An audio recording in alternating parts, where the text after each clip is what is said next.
Etiyopya yüz ölçümü ve nüfusuyla Afrika'nın en büyük ülkelerinden bir tanesi. Ve üzerinde farklı topluluklar yaşamakta. Afarlar var, Oromiler var, Tigreyler var, Amharalar var. Neredeyse her metrekaresi birbirinden farklı. Bu farklı coğrafyanın ıssız ve ara sıra hayat belirtileri olan yollarında ilerleyerek Etiyopya'nın kırsal kesimlerindeki yolculuğuma başladım.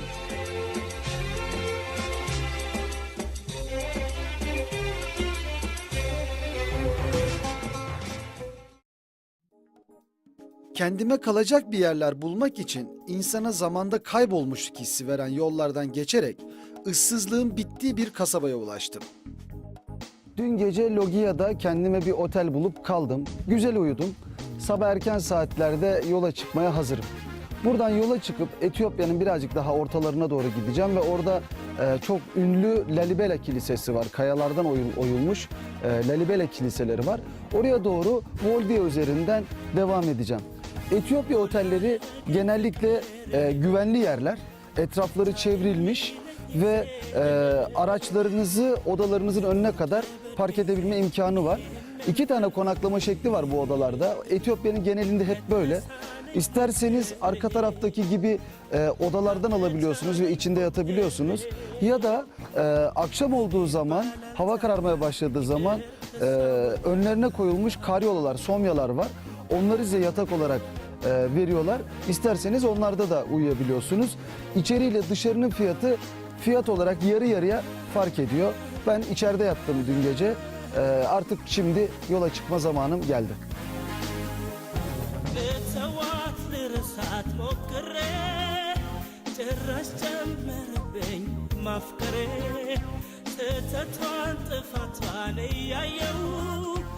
Güne uyanan kasabanın tüm yoksulluğunun hissedildiği sokaklarından geçerek yoluma devam ettim.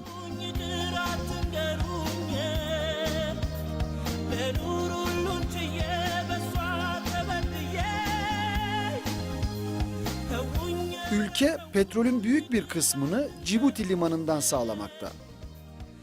Etiyopya-Cibuti arasında ticari yükler taşıyan kamyonların kullandığı bu yolu kullanarak Mile kasabasına doğru sürdüm.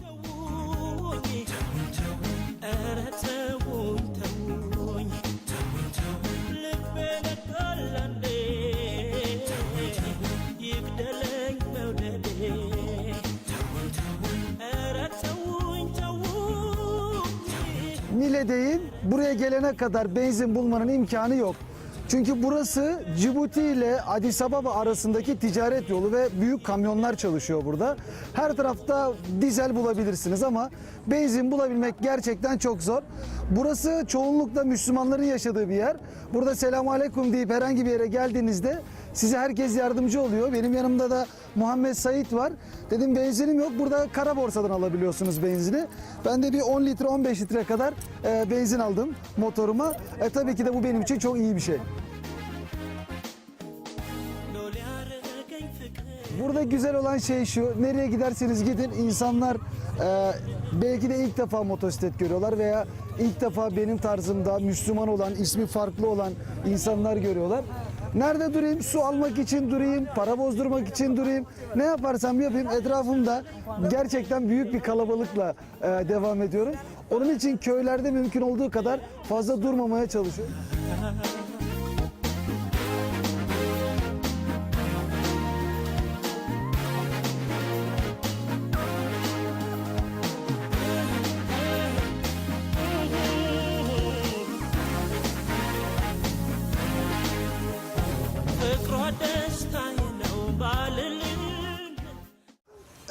Mile'de dostluklar din birleşmesinde çok hızlı olabiliyor.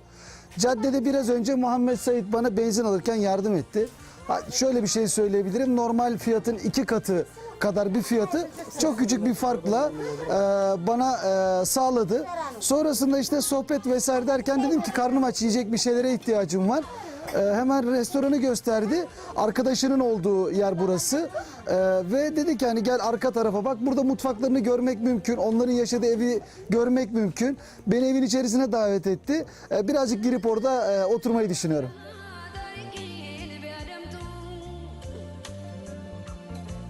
Evine geldim Muhammed'in. Israrla dedim ki yani botlarımı çıkartmak çok zor. Dedi ki çok sorun değil, ben temizlerim, evime gel. Onların yaşadığı alanı görüyorum. Gerçekten çok basit bir hayat sürüyor insanlar burada. Bir yatak, bir dolap ve gerisi hayatın kendisi. Çok güzel bir evleri var. Bence çok güzel bir evleri var. İçerisi zaten başka bir oda. Sleeping room. Sleeping room. İçeride yatak odaları varmış. Burası onların salonları. Zinatu teyzenin yanındayız. Benim annemin adı Ümmü Gülsüm. Kızımın adı Zeynep. Burada bu isimleri söylediğiniz zaman hakikaten çok şey fark ediyor. Zinatu teyze ilk önce kimseye görüntü vermeyeceğimi söyledi. Fakat şimdi görüntü veriyor. Ben Muhammed'in yardımıyla Zinet teyzeyle sohbet ederken evin ortanca gelini Sümeyye'nin bana hazırladığı kahvaltımı yapıp yoluma devam ettim.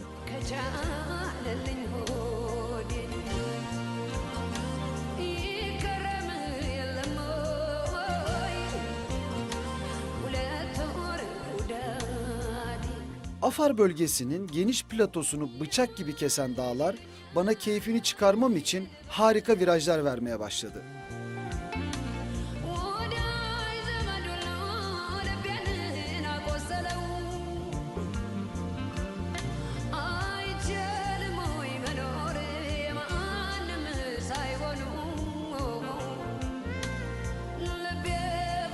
İlkel ve derme çatma bir hayatın sürdüğü küçük bir köyde durdum.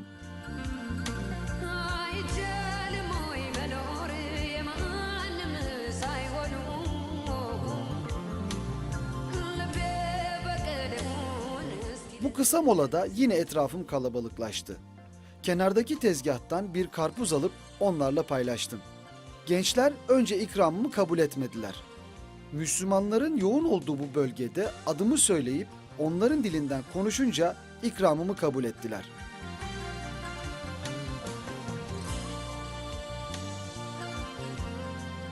O kısacık zamanda paylaşılan bir dilim karpuzun çocukların gözündeki yarattığı mutluluk unutulmaz anılar olarak hafızamdaki yerlerini aldı.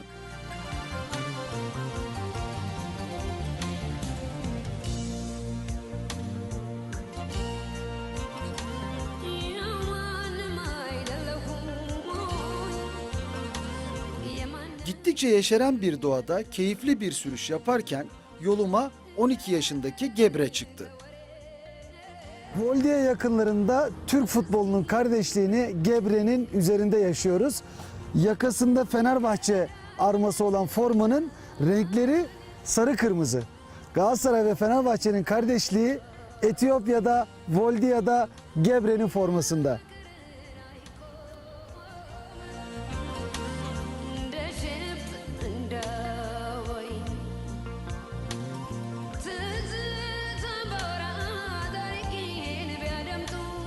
Yerin gökle birleştiği Etiyopya'nın dolambaçlı yollarından geçerek dünyaca ünlü Lalibela kiliselerinin sapak noktası olan bir köye vardım.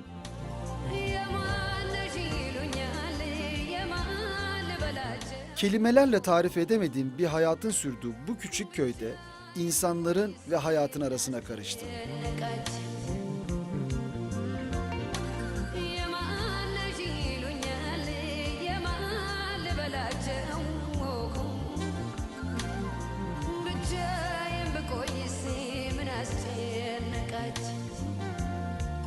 Kaşana diye bir yere geldim. Dün gece orada kaldım. Çok fazla yağmur yağdı. Lalibela yolu buradan çok çamurlu ve topraklı bir yol. Onun için belki bir gün daha kalacağım. Çünkü oraya geçmek çok zor. Gelen arabalara sordum. Birazcık sıkıntılı olduğunu söylediler. Ben de işte burada vakit geçiriyorum. Çay kahve yapan yerlerde kahve içiyorum. Yanımda da kazan var. Benim mikrofona çok fazla ilgisi var. Seysok de sikista kazan. Sikista. İlk önce onu kulaklık zannetti, müzik var zannetti.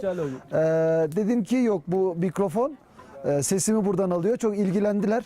Ondan sonra tabii ısrarla şimdi kendilerine kahve çay ısmarlayacağız. İstiyorlar mecburen. Çünkü burada arkadaşlık falan hepsi paralı.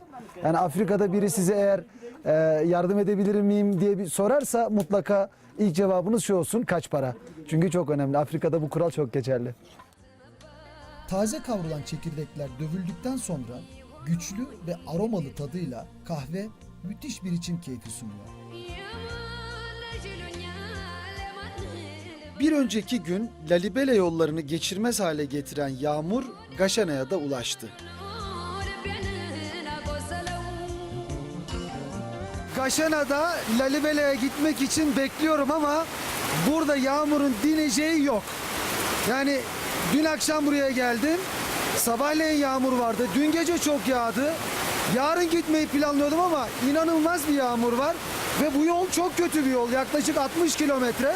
Sürekli toprak yol. Çamur var. Bakalım ne olacak? Bu geceyi de burada geçireceğim. Zaten mahsur kaldım.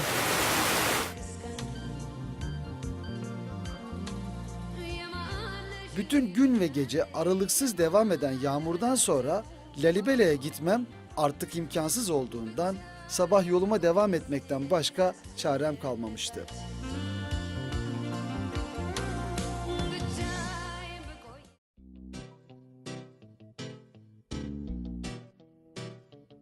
Erkenden yola çıktığım, gittikçe yükselen, yükseldikçe güzelleşen bir doğada Tana Gölü kenarına konumlanmış Bahirdar'a doğru yoluma devam ettim.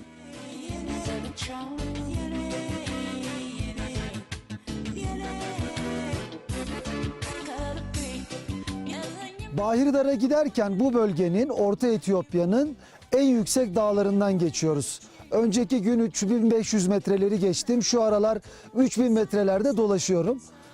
Bu yüksekliğin teknik sorunları olabiliyor. Bazen motor aksak çalışabiliyor ama bir başka güzelliği de bu bölgenin insana doyum olmaz manzaralar vermesi.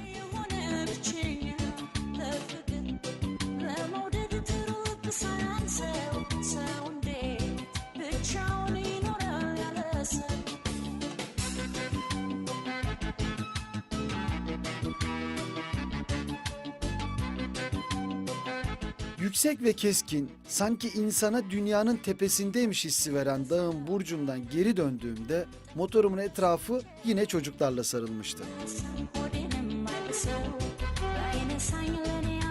Burada çocukların yabancılardan istedikleri tek şey kalem. Elimde olan 3-5 kalemi büyüklerinin de yardımıyla en çok ihtiyacı olana verdikten sonra onları belki de kalemleri gibi tükenmiş umutlarıyla baş başa bırakıp boğazımda tarifsiz bir yumruğuyla yoluma devam ettim.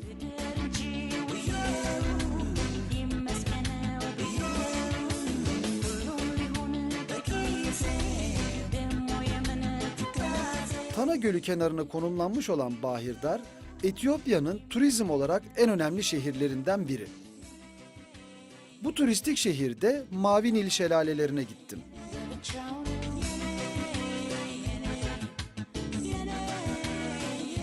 Yaklaşık 40 kilometrelik toprak bir yolun sonundaki tekneye ulaşıp kısa bir yolculuk yaptıktan sonra şelalelere ulaşılıyor.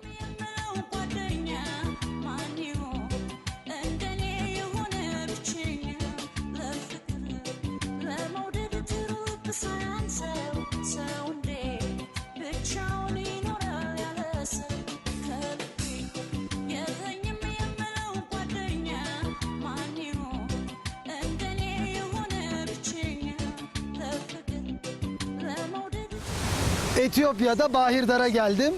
Bahirdar'ın gezilebilecek en güzel yerlerinden biri dünyanın en uzun nehri Nil Nehri'nin Bahirdar'a hediye ettiği seyrine doyum olmaz Mavi Nil şelaleleri.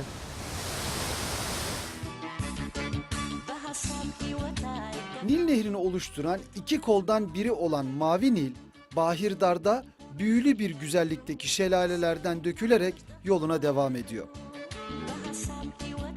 Etiyopya'da yağan güçlü yağmurlar verimli toprakları Nil Nehri'ne, Nil Nehri de bu toprakları bir ödül gibi Sudan ve Mısır'a taşıyor.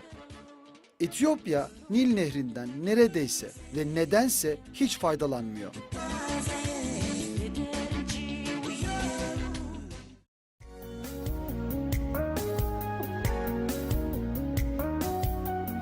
Sabah erkenden yola çıkarak belki de Etiyopya'nın en verimli topraklarının olduğu yemyeşil bir platodan geçerek güneye doğru ilerlemeye devam ettim.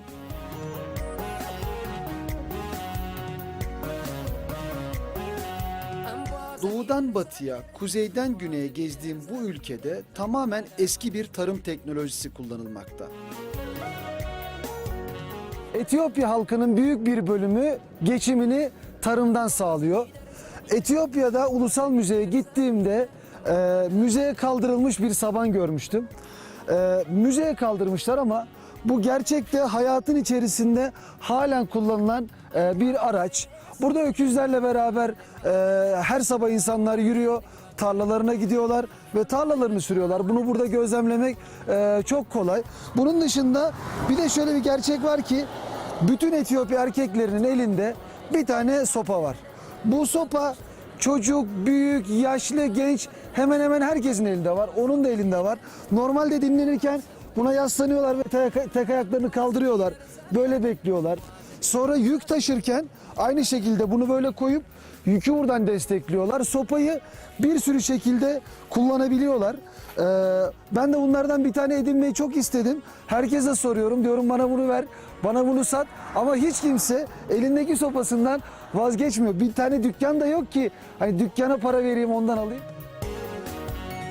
Neredeyse her yerine gittiğim ülkede hiç ama hiç traktör, pulluk gibi modern, teknolojik bir araca rastlamadım.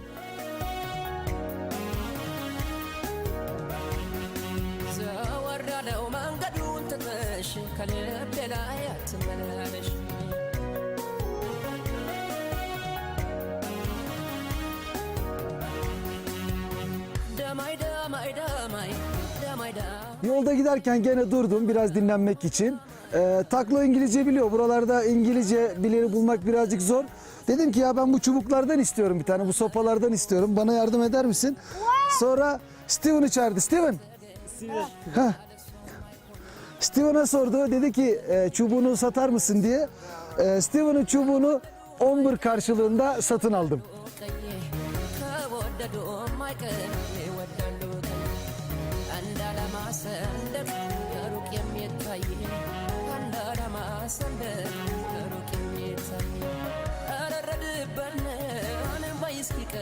Etiyopya'nın bu bölgesi geniş platolara sahip. Batısı birazcık ortalara yakın yerleri. Buralarda Etiyopya'nın yerel yiyeceği incara'nın ana ham maddesi tef bitkisi çok yetişiyor.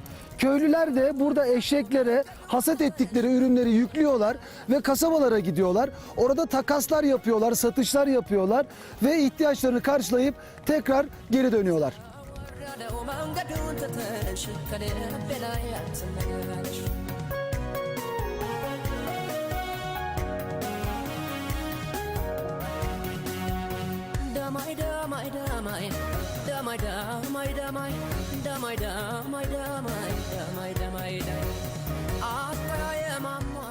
Etiyopya'da bir ağaç deposundayım. Neden buradayım? Çünkü bu ağaçlar Etiyopya halkı için çok önemli. Amharik dilde adı ınçat. Bunu içlerini toprak ve hayvan dışkısıyla doldurup kendilerine ev yapıyorlar. Veya ahırlarını yapmak için aralarını boş bırakıyorlar ama yan yana dizip yapıyorlar. Her tarafta bu ağaçları kullanıyorlar. Nereye giderseniz gidin bu ınçatı görebilmeniz mümkün. Avustralya kökenli okaliptus ağacının adı olan ınçat, Etiyopya'da Etiyopyalıların en önemli yakacağı odun kömürüne de dönüşüyor. Etiyopya'nın en önemli yakacağı kısal. Kısal yani odun kömürü. Kahveyi, çayı bununla yapıyorlar, yemeklerini bununla yapıyorlar, bununla ısınıyorlar. Kulübelerin içerisinde mangal yakıyorlar, onlarla ısınıyorlar ve her ihtiyaçlarını bunlarla görüyorlar. Inçat dediğim gibi evlerde kullanılıyor, ahırlarda kullanılıyor. Her şeylerin hatta ellerindeki sopaları bile bunlarla yapıyorlar. En sonunda kısala yani odun kömürüne dönüşüyor. Böyle büyük toraklar var. Bunların içerisinde ınçatları yavaş yavaş kısala çeviriyorlar ve bu kısali her tarafta kullanıyorlar.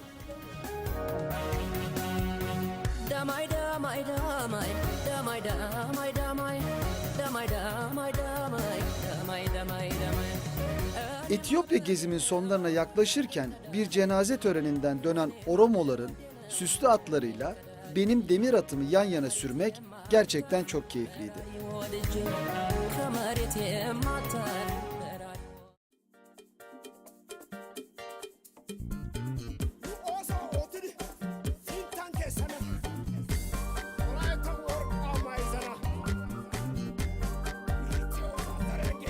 Normal hayatın devam ettiği şehir ve kasabaların yanı başında vahşi Afrika hayatı da umarsızca devam ediyor. Debre Marcos'un hemen 2 kilometre dışındayım. Burası Afrika. Bir hayvan leşi var ve hemen yanı başında akbabalar var. Ben durduğumda onu yiyorlardı, besleniyorlardı. Sanıyorum ki benden birazcık ürktüler. Çok yakınlarına geldim herhalde ve gidiyorlar ama şehre bu kadar yakın bir yerde böyle vahşi bir hayatı görmek gerçekten çok enteresan.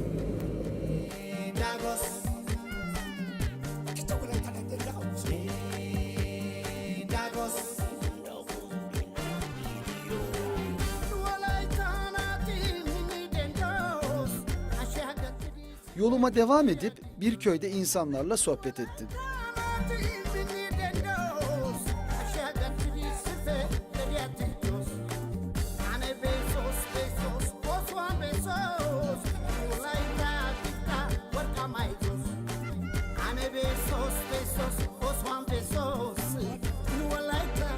Yerel yöntemlerin kullanıldığı bu köyde kesilmiş bambu ağaçları ustaların maharetli ellerinde satılıp para kazanabilecek ürünlere dönüyor.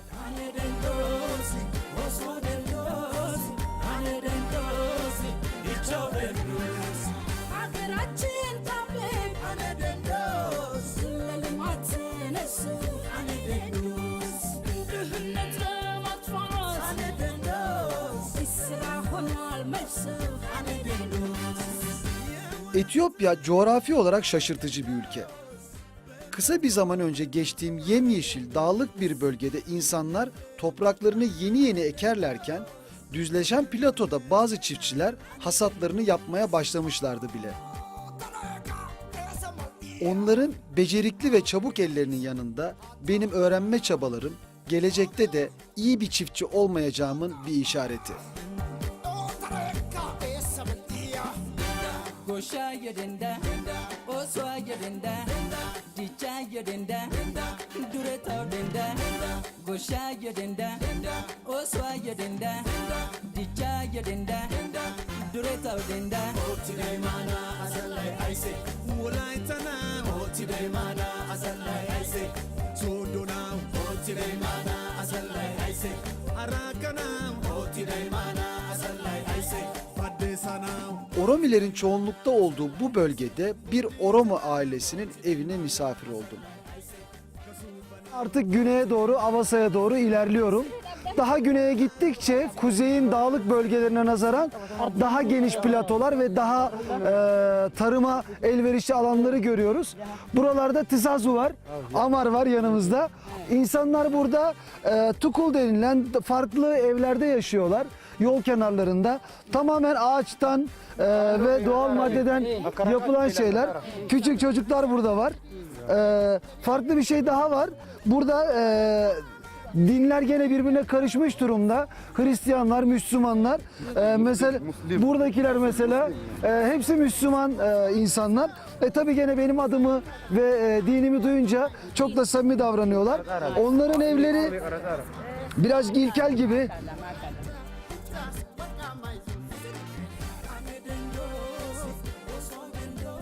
Bu evlerin içerisinde insanlar ısınmak için veya yemek pişirmek için odun kömürü kullanıyorlar ve odun kömürü buranın içerisini tamamen dolduruyor.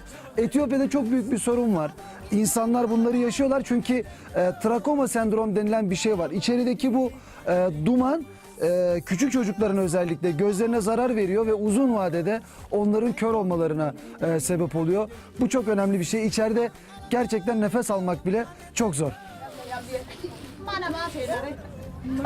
Burada insanlar çok ilkel şartlarda yaşıyorlar.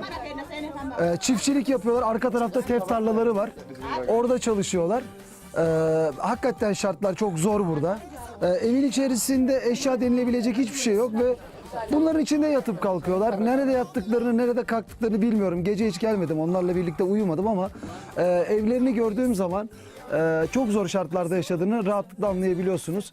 Etiyopya'da çok büyük bir fark var ekonomik olarak. Addis Ababa'da daha iyi şartlarda yaşayan insanlar var büyük şehirlerde. Ama birazcık daha kırsal kesime gittiğiniz zaman hangi şehrin neresine giderseniz gidin oradaki yoksulluk ve zor şartları yaşamamanız, hissetmemeniz, görmemeniz imkansız.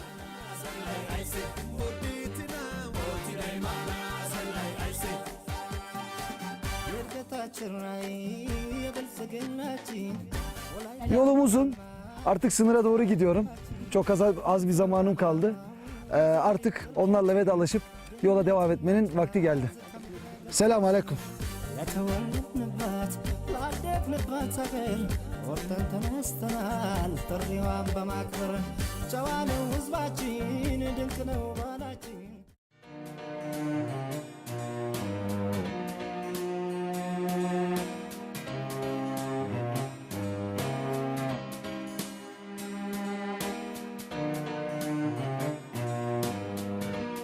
Yolda bir kahve molası verip dinlendim.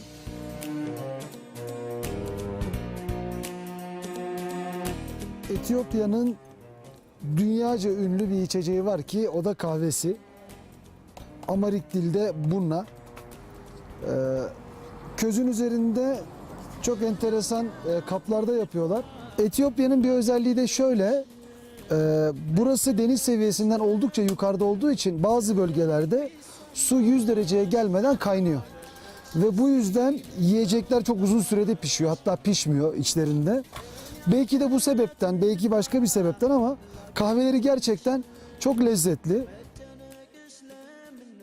Kahvem hazırlanırken yanıma gelen Kadir ile sohbet ettim. How is your life, Kadir, in RC?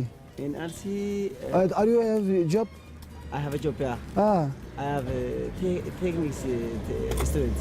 aha, technical students. Yeah. Are you a student? Yeah, I am student. Kadir öğrenciymiş, teknik öğrenciymiş. Do you have a sister or brother? So many. So many? Yeah. How many? As I think without me, around 10. 10. Yeah. Kadir hariç 10 tane kardeşi varmış. Can I ask you something? What do you think about this, Ethiopia? Ethiopia, as I think most of them is poor, Uh-huh. but there is a mix.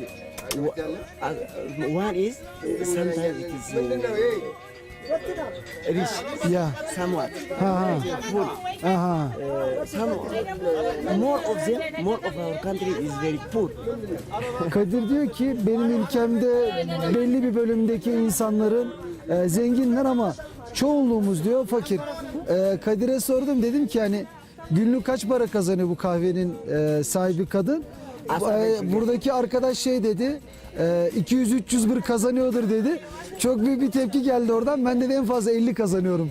Günde 50 bir kazanıyormuş.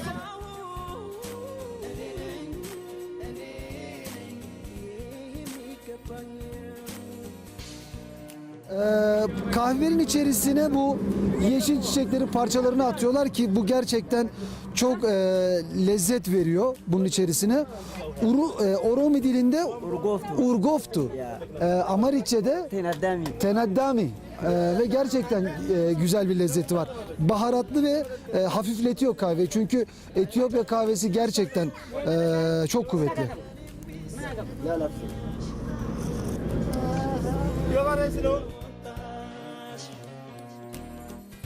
Bu keyifli moladan sonra yoluma devam edip geceyi geçirmek için kendime kalacak bir yer buldum.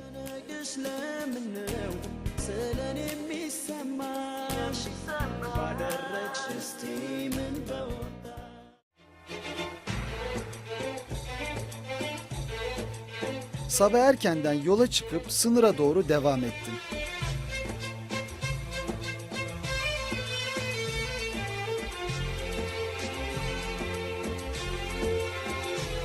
Evcilleşmişçesine rahat rahat dolaşan akbabaları ve değişen doğayı seyrederek yoluma devam ettim.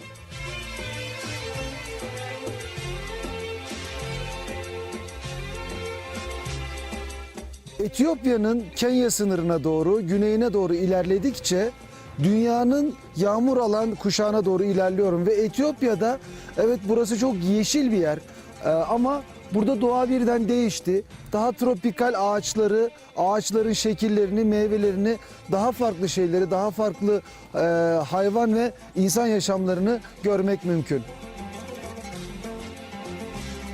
Hava kararmaya başlarken kendime bir kamp yeri bulup sabahı bekledim.